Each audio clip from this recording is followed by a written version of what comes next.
Hello बच्चों, मैं प्रशांत शुक्ला आप लोगों के लिए फाउंडेशन फॉर फिजिक्स का पार्ट 3 लेके आया हूं। ठीक है, लेकिन उसके पहले मैं आपसे ये बता दूं, क्योंकि मोस्टली इस वीडियो को देखने वाले 10th से 11th में जाने वाले बच्चे होंगे और उनके सामने एक बड़ी विकट समस्या इस समय होगी कि 11th में पीसीएम लें, पीसीबी लें, ह्यूमैनिटीज लें, कॉमर्स लें, एक बड़े पशुपेश में आप पड़े होंगे। तो इसके लिए सीधा सा एक रास्ता मैं आपको बताना चाहता हूँ। रास्ता वो ये है कि आप ये सोचो ठंडे दिमाग से बैठ के कि आपको 10th में क्या मैथ्स करने में आनंद आ रहा था? क्या फिजिक्स में आपको सीरीज पैरेलल इलेक्ट्रिसिटी के क्वेश्चंस करने में आपको आनंद आ रहा था?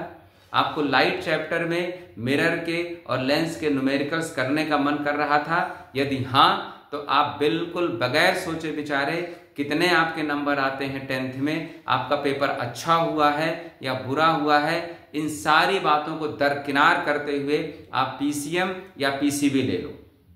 ठीक, अब पीसीएम ले या पीसीबी ले, ये आप देख लो आप किस फील्ड में जाना चाहते हो। फिर फील्ड के बारे में आप सोचो, मेडिकल फील्ड आपको अच्छी लग रही है कि इंजीनियरिंग बैकग्राउंड आपको अच्छा लग रहा है, वो आपके सामने। लेकिन जहां तक पीसीएम, पीसीबी और ह्यूमैनिटीज वर्सेस कॉमर्स का मामला है, वो तो जो मैं आपको बताया हूं आप उसे ही फॉलो करो। ठीक है, लेकिन आपको पीसीएम और पीसीबी लेने के लिए आपको कुछ काम करना होगा और मैं उस फील्ड में आपकी हेल्प कर रहा हूं कि मेंटल रीजनिंग आपकी कैसी अच्छी होनी चाहिए, कितनी अच्छी होनी चाहिए, और वो हो जाएगा। इन वीडियो के बेस पे आप क्वेश्चन करोगे, ठीक है, अपना कंटेंट थोड़ा इनरिच करोगे, प्रैक्टिस करोगे, तो सारा कुछ हो जाएगा। क्योंकि देखो, एक सीधी सी बात यह है कि हमेशा लाइफ में सेकंड चांस मिलता है। क्लियर? आपका मन है करने के लिए, लेकिन कुछ आपका एक पीयर प्रेशर में आप आ गए, लेना है या नहीं लेना है, किसी की कोई बात नहीं आपको माननी। जैसा मैं बताया उसी प्रोसेस को आप फॉलो करोगे, सब कुछ काम आसान हो जाएगा। ठीक है, तो इस वीडियो में पहले तो मैं क्षमा मांग लूं कि वीडियो 2 में मैं आपसे कहा था कि अरिथमेटिक में कवर कर पाऊंगा, लेकिन नहीं हो पाया था क्योंकि ग्राफ थोड़ा सा डिटेल समझा दिया था मैं आप लोगों को। इसलिए इस वीडियो में मैं अरिथमेटिक लूंगा और अलजेब्रा लूंगा। केवल उन्हीं चीजों को मैं बता रहा हूं इन वीडियोज में जिनकी वास्तव में 11th-12th की फिजिक्स में जरूरत पड़ रही। मैं देख रहा था कि कुछ भाई लोग इंटीग्रेशन बता रहे हैं फंडामेंटल्स में। भाई मेरे, अभी वो बेसिक फिजिक्स की बात मैं कर रहा हूं, तुम तो हायर मैथ की बात करने लगे। अभी बच्चा 10th पास भी नहीं किया, पास होने वाला है या 11th में जाने वाला है, तो उसको फंडामेंटल्स के रूप में आप इंटीग्रेशन पढ़ा रहे हो, डिफरेंशिएशन पढ़ा रहे हो। पहले उनकी रीजनिंग तो स्ट्रांग कर दो आप, कि बच्चा सोचना तो सीखे। जैसे वीडियो 1 में कुछ क्वेश्चंस लिया, ठीक, एक वायर है लंबा सा L लेंथ का, उसके 5 चक्कर आप कर दिए, सर्किल बन गया, तो उसका रेडियस क्या होगा, ये सोचना तो उसको सिखाओ पहले आप बच्चे को। आगे बात समझ में, एलिमेंट्री मैथ तो बताओ, ये उसको बताओ कि भैया कि लैंग्वेज, लंबा लंबा सेंटेंस दिया रहेगा, स्टेटमेंट्स दिए रहेंगे, उससे रीडिंग बिटवीन द लाइन्स कैसे करनी है, कैसे उससे एक्सट्रैक्ट निकालना है, इंफॉर्मेशन निकालनी है, इसकी ट्रेनिंग की दीजिए आप। लॉगरिथम तो बच्चा पढ़ लेगा, लॉगरिथम की कोई चीज रही नहीं गई है फिजिक्स में, सारा कुछ निकल गया है। मेंस तक में आपको लॉगरिथम वाले क्वेश्चंस नहीं दिए जाते हैं, डायरेक्ट वैल्यू दे दी जाती है कि बच्चा उसको यूज कर ले अपने न्यूमेरिकल्स में। आई बात समझ में? तो इधर उधर की वीडियोस में आपको भटकना नहीं है। क्लियर? तजुर्बे के साथ बता रहा हूं मैं आपको कि इन्हीं चीजों पे आप फोकस करो, इनकी प्रैक्टिस करो, सब कुछ बहुत कायदे से हो जाएगा, स्मूथली हो जाएगा। ठीक है, अब जैसे मैं कुछ क्वेश्चंस लेके आया हूं, पहले मैं अटैक करता हूं रेशियो पे। रेशियो पे कोई भी 4 न्यूमेरिकल आप करोगे एमसीक्यू का या 2 मार्कर, रेशियो की जरूरत पड़ जाएगी। जैसे देखिए, पहला क्वेश्चन मैं लिख रहा हूं कि कह दिया A/B। अब वहां फिजिकल क्वांटिटी होगी, कुछ इलेक्ट्रिक फील्ड रहेगा, मैग्नेटिक फील्ड, ऐसा कुछ रहेगा, तो वो तो वहां आप सीख लोगे। A/B दे दिया गया है आपको, 5/3 दे दिया गया, और B/3 दे दिया गया है आपको 2/7। 2/7 कहा जा रहा है A/B/C फाइंड कीजिए। बेटा लोग ये समझो, वहां फिजिक्स के टर्म में बात की जाएगी। एक फिजिकल क्वांटिटी ये होगी, एक ये होगी, एक ये होगी, 3 फिजिकल क्वांटिटीज रहेंगी। ठीक, उनका कुछ ऐसा रेशियो दिया गया है। अब देखो, इसका आसान तरीका बचपन में आप पढ़े होंगे। देखो, अगर आप इसको आसानी से ऐसे लिखना चाहो a upon B is equal to 5/3 हुआ और b upon C is equal to 2/c हुआ। सर ठीक है, a तो अलग है, c अलग है, b यहाँ पे b3 आ रहा है और b यहाँ 2 आ रहा है, ये गड़बड़ हो गया। ठीक है, चलो भाई दोनों b भी सेम कर लिया जाता है, दोनों b भी क्या कर लिया जाए, सेम कर लिया जाए। कैसे सेम होगा देखते हैं। a अपॉन बी, अब देखो इसको अगर मैं 2 से मल्टीप्लाई कर दूं ऊपर नीचे, क्यों 2 से, क्योंकि यहाँ पे b 2 है, तो इसको 2 से ऊपर नीचे मल्टीप्लाई कर दिए तो ये 10/6 हो गया। यहां आ जाओ b अपॉन सी, अब देखो यहाँ पे b 6 हो गया। अब यहाँ पे ऊपर नीचे 3 से मल्टीप्लाई कर दो, किससे मल्टीप्लाई कर दो, 3 से मल्टीप्लाई कर दो, 3 से, तो ये क्या हो गया 6/21। अब तो ठीक हो गया, a कितना हो गया 10, b यहां भी 6, b यहां भी 6, किया ही गया ऐसा मल्टीप्लाई करके, और c 21। तो 3 चीजें हो गई, a ratio b ratio c, a कितना 10, b कितना, दोनों में 6 और c कितना 21। तो a ratio b ratio c क्या हो गया, ये हो गया। क्लियर। प्रैक्टिस के रूप में लीजिए, स्क्रीनशॉट ले लीजिए, 4 3 2 1। ओके, प्रैक्टिस के रूप में आप ऐसे कर लो इसको, 5 अपॉन कुछ कर दो, 6 कर दो, और इसको कर दो आप 3/5 कर दो, 3 अपॉन कुछ कर दो, 8 कर दो। क्या करोगे, प्रैक्टिस कर लो। b यहां पे क्या है 6 है, b यहां पे 3 है, तो इस पूरे में अगर मैं 3 से मल्टीप्लाई कर दूं ऊपर नीचे दोनों 3 से, तो ये 15 और ये 18 हो गया, हो गया।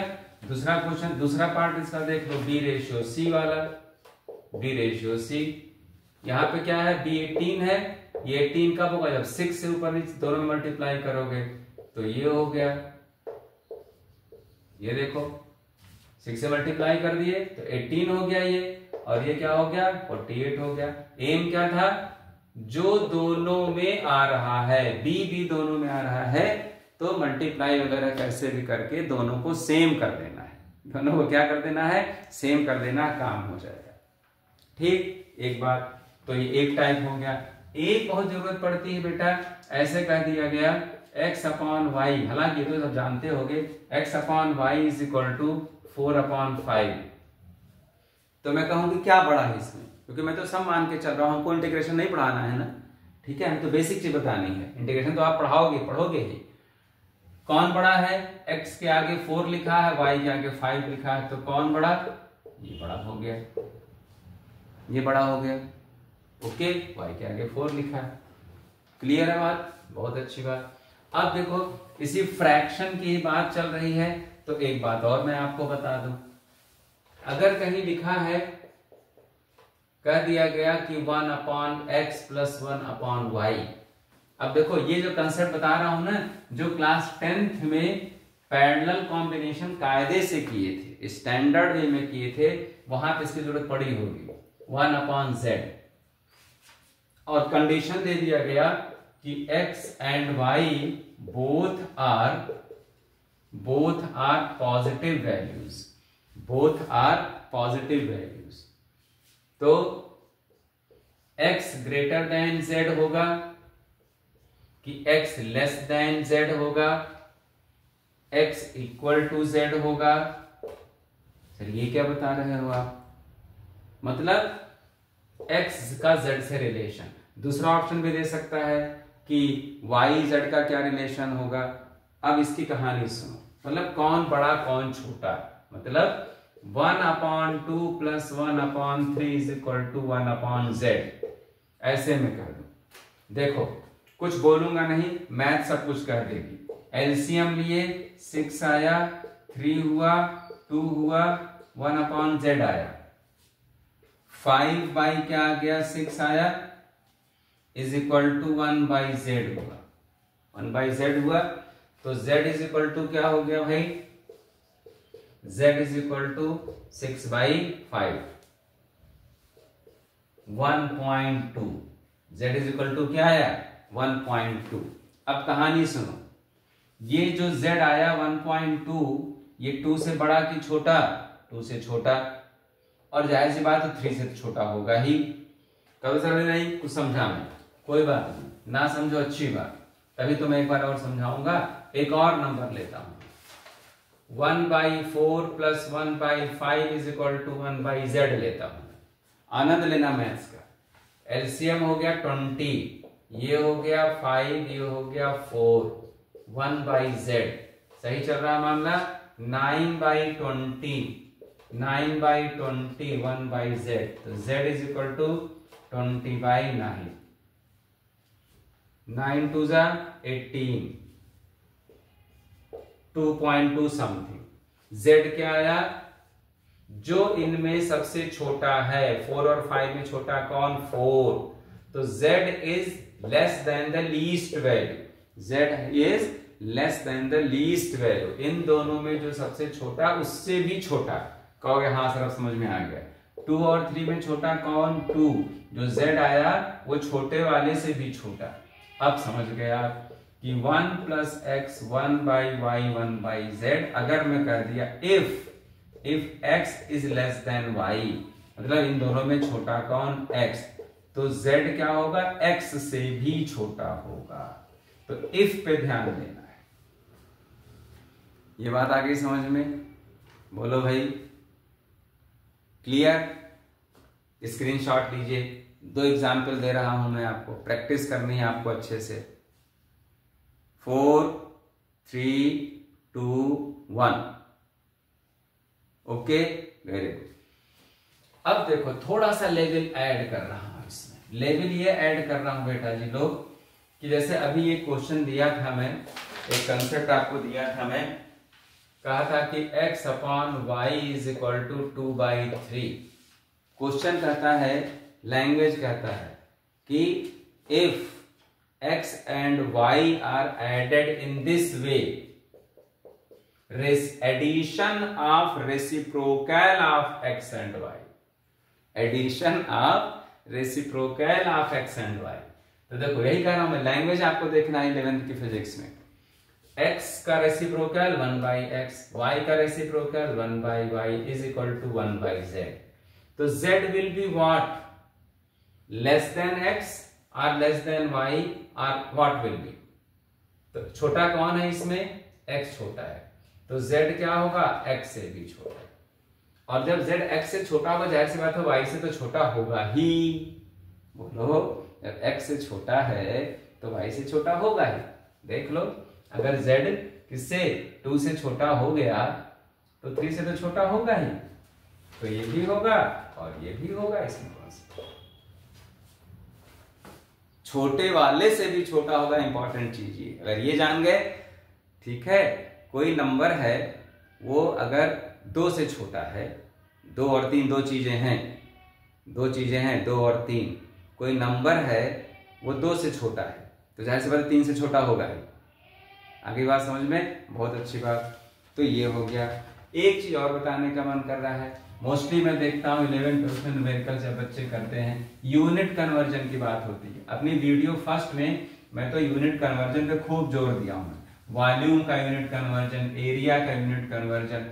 इन जनरल आपको बता दूं कि अगर कहीं किसी न्यूमेरिकल में आता है बेटा लोग 50 सेंटीमीटर, तो आप उसको क्या करते हो, ऐसे मीटर में कर देते हो, नहीं, इसको आप लिखना 1/2 मीटर।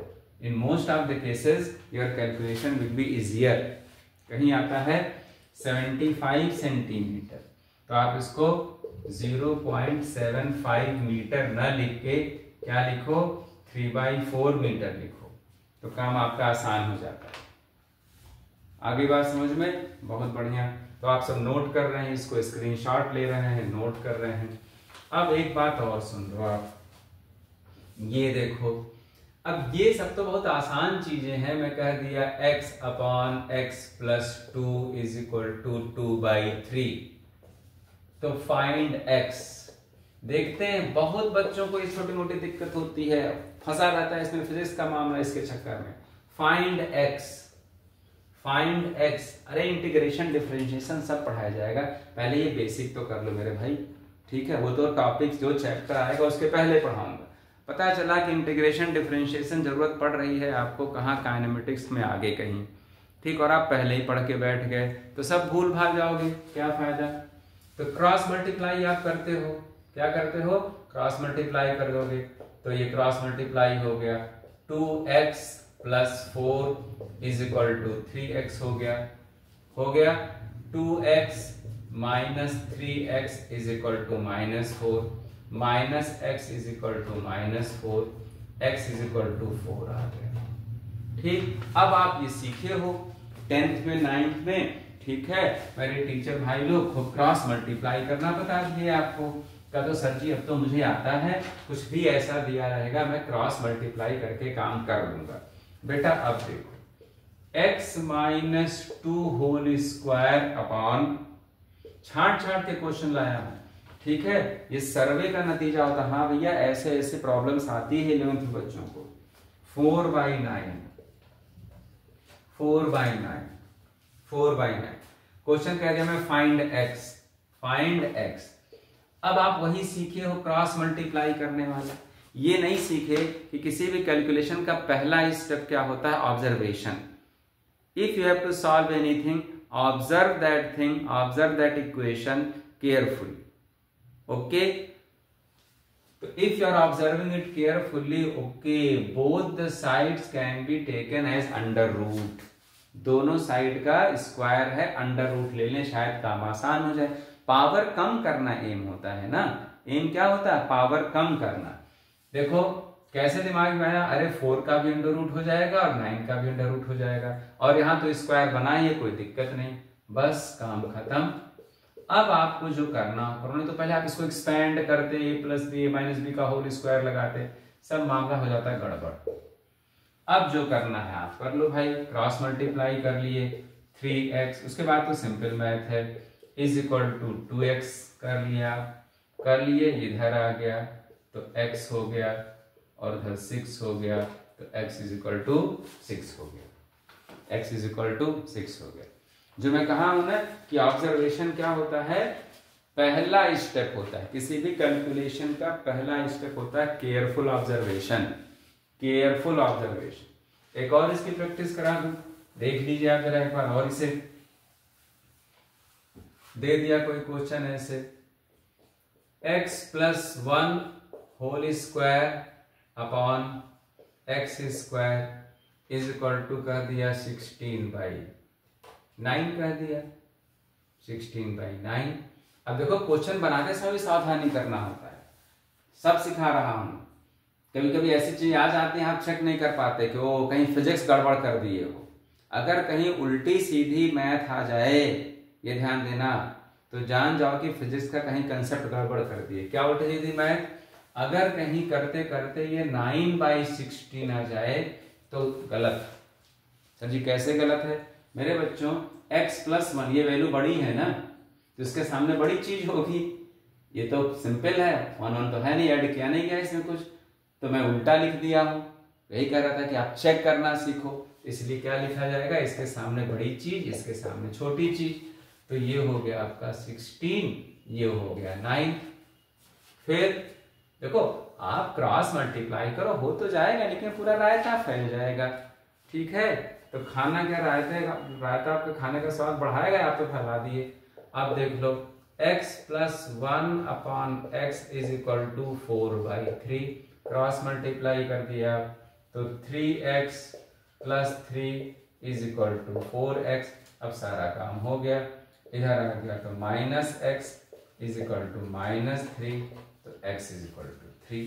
चेक कर लो, तो देख लो ये सब काम भी आपको फटाफट करना होगा, ये सब चीजें आपको जल्दी जल्दी करनी होंगी मेरे बच्चों। आई बात समझ में, तब आपका काम हो पाएगा।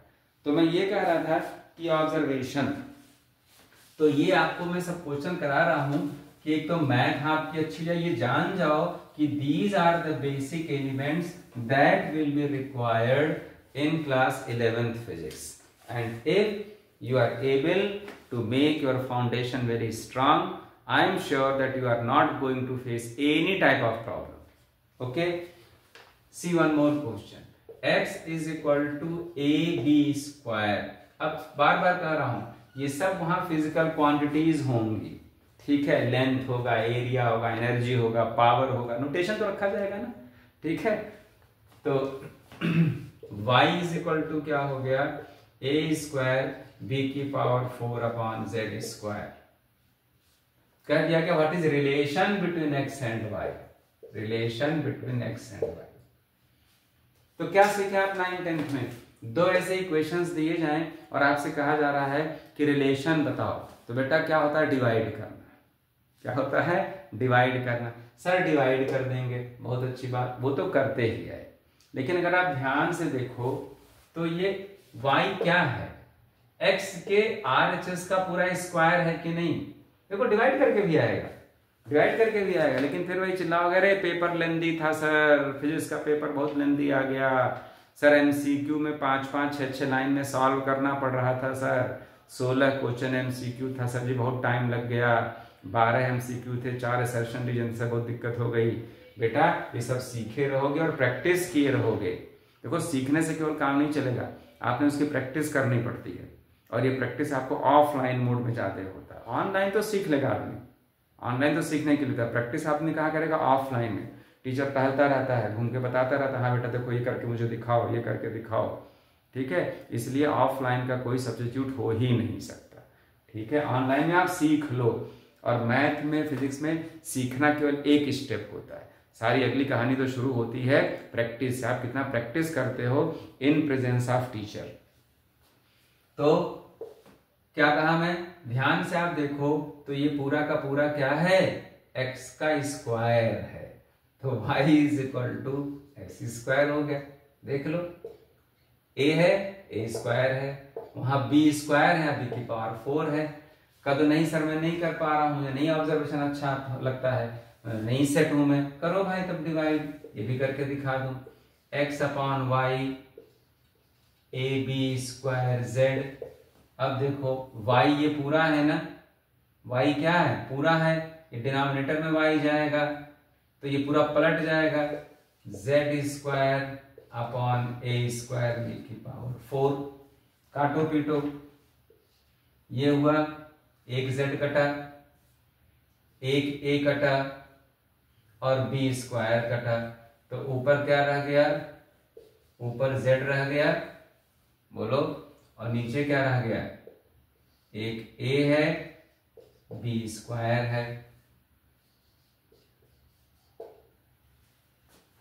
हो गया कि नहीं भाई, डिवाइड किए, बोलो, तो क्या बचा, इसकी जगह क्या लिखोगे, इसकी जगह क्या लिखोगे, 1/x है कि नहीं है, 1/x है।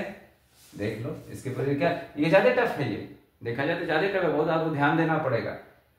काट पीट दिए, पहले तो ये रिवर्स होता है, डिनोमिनेटर की चीज जो ऊपर जाती है तो रिवर्स हो जाती है, खूब पढ़े यार, तो रिवर्स कर दिया, z स्क्वायर ऊपर चला गया, a स्क्वायर b की पावर 4 नीचे आ गया।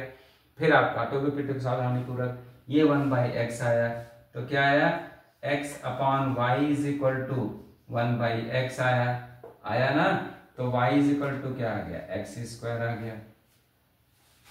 ये 2 मिनट का काम था, ये इतना किया मैं, देख लो ध्यान से,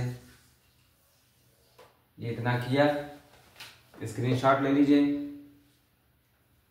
क्लियर है भाई बात, बहुत बढ़िया, स्क्रीनशॉट ले लीजिए। 4 3 2 1। पावर बहुत प्रॉब्लम करता है बेटा, मैं कहता हूं P for power, P for problem. तो 9th 10th में जिसका पावर का मामला नहीं सही रहता ना, power will create problem, power will create problem, power will create problem. तो make the power powerful, make the concept of power powerful and you will not face problem। ठीक है, चलिए एक और करते हैं, ये नोट कर लिए, थोड़ा बोर्ड साफ कर दूं मैं। एक बार थोड़ा सा रिकॉल कर लो आंख बंद करके, क्या क्या सीखे भी आप पावर के मामले में, क्या सीखे। वीडियो 2 में भी आप पावर के बारे में सीखे थे, ग्राफ से उसको लिंक किया था मैं, ग्राफ से लिंक किया था मैं।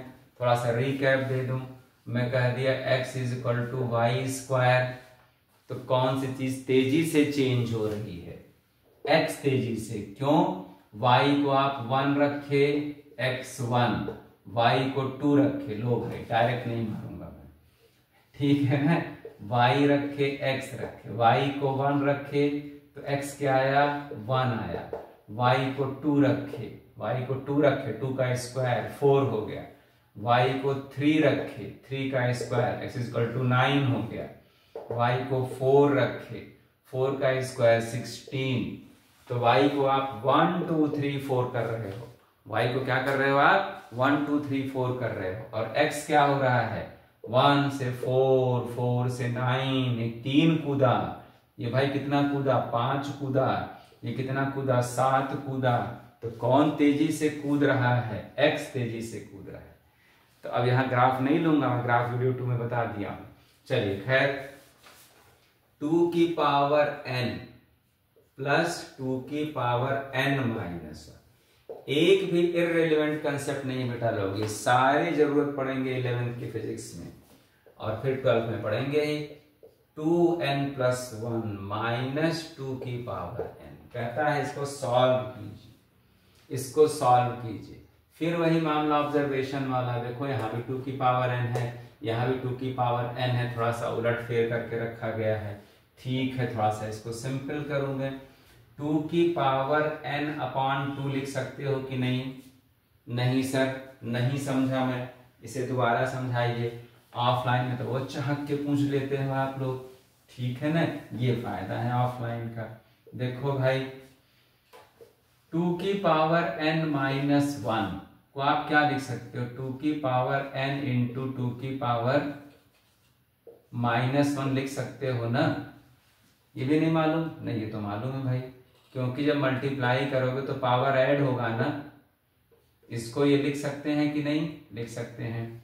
2 की पावर n, 2 की पावर -1 को क्या लिख सकते हैं, 1/2 लिख सकते हैं, नहीं सर नहीं समझा। और देखिए x की पावर y × x की पावर z को क्या लिख सकते हो, x की पावर y + z लिख सकते हो, लिख सकते हो।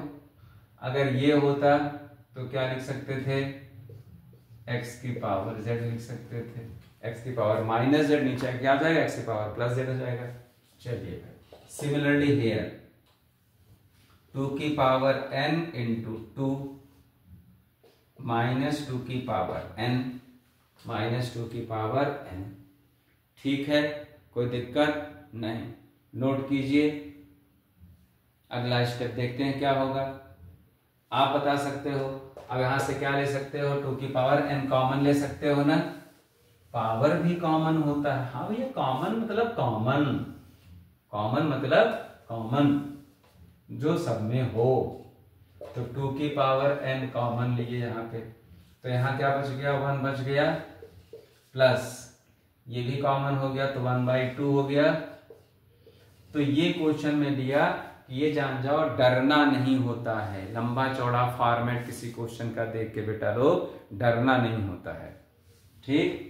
यहाँ से क्या कॉमन लिए, क्योंकि ये बड़े बड़े क्वेश्चंस आएंगे और अपनी हिम्मत से आपने उसे परास्त करना होगा।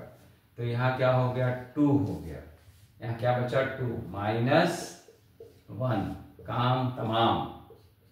1 और आधा, 1.5 को बोलते हैं 3/2, क्या बोलते हैं 3/2, 2 - 1 1, तो क्या आ गया सब, देखो इतनी खतरनाक सी दिखने वाली चीज क्या थी, 1.5 थी, 1 और आधा 3/2 थी। आगे बात समझ में, तो बस यही सीखना है कि चीजों पे बिल्कुल एकदम अर्जुन वाली निगाह कि मतलब की चीज क्या है, अरे मतलब की चीज क्या है यार, ये तो कॉमन दिख रहा है, 2 की पावर n यहाँ भी n यहाँ भी, इसको तोड़ रहा हूं मैं, 2 की पावर n × 2 की पावर -1 कर रहा हूं, एक स्टेप बढ़ा देना, ठीक है, करते करते प्रैक्टिस जाएगी, अभी डायरेक्ट करोगे आप। आगे बात समझ में, तो बस ये कीजिए आप। तो मैं बनाऊंगा आपके इंटीग्रेशन डिफरेंशिएशन की वीडियो बनाऊंगा, लेकिन जब अभी उसकी ज़रूरत नहीं है। अभी मैं वीडियोस अपलोड कर रहा हूँ आपके नीड के अकॉर्डिंग, ठीक है। और कोई मेरा मकसद नहीं है कि बच्चों का डाइवर्जन ना हो इधर उधर, ठीक है, सही चीज़ पाएँ। आगे बात समझ में चलिए, आप इसको देखिए, प्रैक्टिस कीजिए, लाइक कीजिए, सब्सक्राइब कीजिए। Okay, take care.